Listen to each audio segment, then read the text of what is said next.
ఖుర్బానీ అనేది ఏదైతే ఇబ్రాహీం అలైహిస్సలాం వారి యొక్క సాంప్రదాయం ఉందో, ఈరోజు ముస్లింలు ఈ యొక్క ఖుర్బానీ ఇస్తున్నారో, ఈ సాంప్రదాయం అనేది గత సమూహాలు, గత జాతులు, గత ప్రజలు, గత మతాల వారు ఎవరైతే ఉన్నారో వారిలో కూడా ఈ సాంప్రదాయం ఉండేది అని అల్లాహ్ సుబ్హానహు వ తఆలా ఖురాన్లో తెలియజేస్తున్నాడు.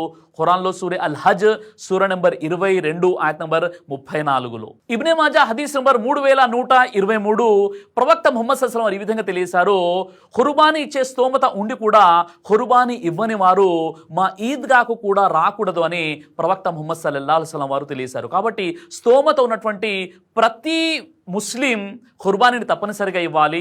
ఒకవేళ స్తోమత ఉండి కూడా అతను గనక ఖుర్బానీ ఇవ్వనట్లయితే అతడు పాపాత్ముడవుతాడు, మా ఈద్గాకు కూడా రాకూడదు అని ప్రవక్త ముహమ్మద్ సల్లల్లాహు అలైహి వసల్లం వారు తెలియజేశారు. కాబట్టి స్తోమత ఉన్న ప్రతి వ్యక్తి కూడా సంకల్పం చేసుకొని ఖుర్బానీ ఇచ్చేటట్టు ప్రయత్నం చేయాలి.